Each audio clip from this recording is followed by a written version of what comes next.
terakhir ini, baik dalam posisi kita sedang menghadapi pandemi COVID-19, tetapi kita sebagai masyarakat Aceh, sebagai pimpinan partai politik yang memiliki mandat konstitusional, dan kita juga sebagai anggota DPR yang memiliki mandat konstitusional sedang menghadapi dua tantangan besar di dalam menatap Aceh masa depan, yaitu yang pertama terkait dengan bagaimana sikap dan keniscayaan kehendak politik yang harus kita jalankan terkait dengan agenda-agenda kehendak politik perdamaian, yaitu mewujudkan cita-cita implementasi MOU Helsinki sebagaimana yang sudah berjalan 15 tahun terakhir ini kita menikmati perdamaian.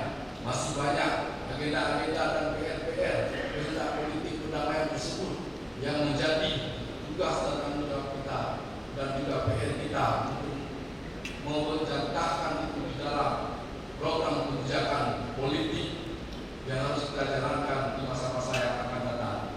Yang kedua juga terkait dengan tantangan tentang tata kelola pemerintahan dan pembangunan yang hari ini kita hadapi bersama. Sebagaimana kita ketahui bahwa Aceh masih sebagai satu provinsi di mana angka kemiskinannya menjadi yang tertinggi di Sumatera.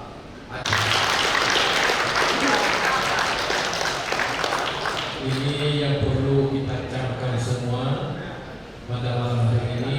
Tidak ada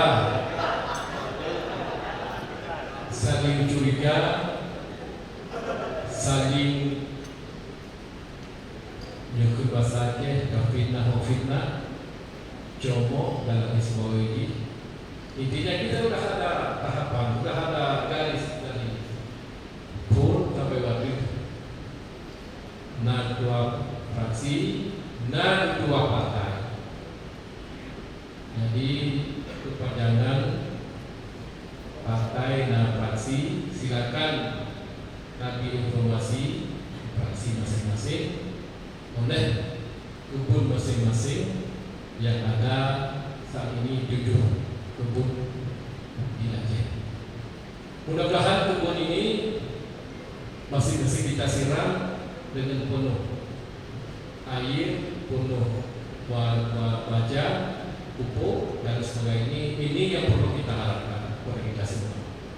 Jadi insyaallah kita harapkan tidak ada saling curiga di antara kita. Mudah-mudahan inilah karena bakalan kebahagiaan lakobino curiga udah rame-rame wajar, tapi intinya kita sekat kewajaran karena kita ada supaya Allah menyermainya kita semua. Kemudian saya peserta ini saya juga ingin menyampaikan bahwa supaya kita ketahui pemerintah Aceh bahwa ini ada sedikit memperluas perbatasan. أسألك سلامة في الدين وعافية في الجسد وزيادة في أعوذ بك من سخطك والنار اللهم